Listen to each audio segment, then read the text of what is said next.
السلام علیکم ورحمۃ اللہ وبرکاتہ۔ بسم اللہ الرحمن الرحیم۔ حضرت ادریس علیہ السلام کے بارے میں۔ حضرت ادریس علیہ السلام مشہور نبی ہیں۔ وہ حضرت آدم علیہ السلام کی وفات سے تقریباً 100 سال بعد اور حضرت نوح علیہ السلام سے 1000 سال پہلے شہر بابل میں پیدا ہوئے۔ حضرت شیس علیہ السلام سے علم حاصل کیا، علم نجوم، علم حساب، سلائی، ناپ تول اور فن تحریر و کتابات کے اور بانی حضرت ادریس علیہ السلام ہیں۔ ان کے زمانے میں متعدد زبانیں بولی جاتی تھی۔ اللہ تعالیٰ نے ان کو ساری زبانیں سکھائی، چنانچہ وہ لوگوں سے انہی کی زبان میں بات چیت کیا کرتے تھے۔ قرآن پاک میں ان کا اس طرح ذکر کیا گیا ہے، وہ بڑے سچے اور صبر کرنے والے نبی تھے۔ ان کو قرب خداوند کا اونچا مرتبہ عطا کیا گیا تھا۔ مورخین نے آپ کے اخلاق کا تذکرہ اس طرح کیا ہے کہ گفتگو میں سنجیدہ و خاموش طبیعت تھے۔ جب چلتے وقت زمین پر نگاہ رکھتے اور بات کرتے وقت شہادت کی انگلی سے بار بار اشارہ فرماتے تھے۔ پوری زندگی دعوت و تبلیغ میں گزار دی۔ حضرت ادریس علیہ السلام نے اپنی قوم کو بتایا تھا کہ میری اس طرح علم دنیا میں دینی اور دنیاوی اصلاح کے لیے بہت سے انبیاء آئیں گے۔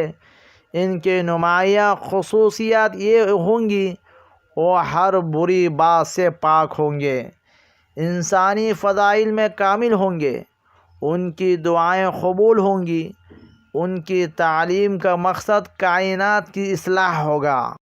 آپ نے سب سے پہلے طوفان کی اطلاع دے کر انسانوں کو ڈرایا تھا۔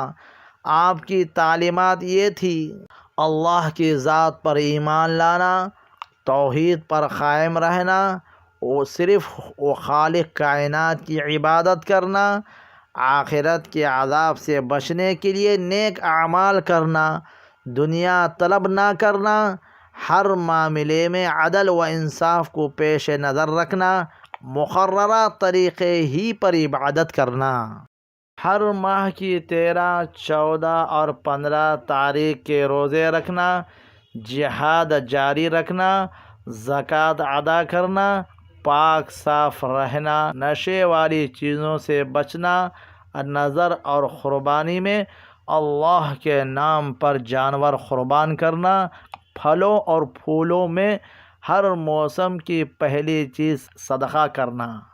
آپ نے اپنی قوم کو یہ نصیحتیں فرمائی: جہالت کے قریب بھی نہ جاؤ ورنہ علم میں کمال حاصل نہیں کر سکو گے۔ اللہ کی یاد اور نیک عمل کے لیے اخلاص ضروری ہے۔ جھوٹی قسمیں نہ کھاؤ، نہ دوسروں کے قسمیں کھانے پر آمادہ کرو، اپنے بڑوں کا ادب کرو، اللہ کی تعریف میں ہر وقت زبان کو تر رکھو، دوسروں کو عیش و آرام میں دیکھ کر حسد نہ کرو۔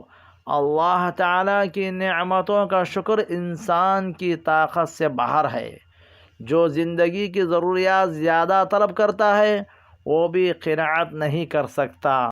حضرت ادریس علیہ السلام جوان ہوئے تو اللہ تعالیٰ نے آپ کو نبوت سے نوازا اور 30 صحیفے نازل فرمائے۔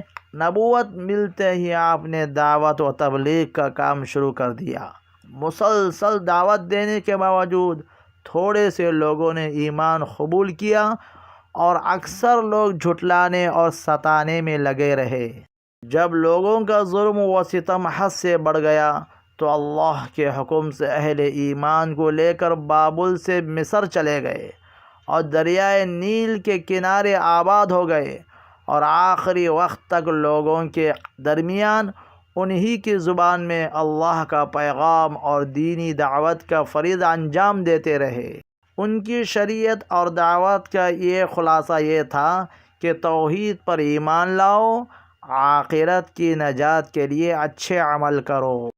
جب تمام کاموں میں عدل و انصاف کرو، ایام بیس کے روزے رکھو، زکوٰۃ ادا کرو، نشہ چیزوں سے پرہیز کرو، جب شریعت کے مطابق اللہ کی عبادت کرو، وغیرہ وغیرہ۔ وہ آخری وقت تک ان لوگوں کو دین کی دعوت اور اچھے کاموں کی نصیحت کرتے ہوئے 365 سال کی عمر میں اپنے خالق حقیقی کے دربار میں پہنچ گئے۔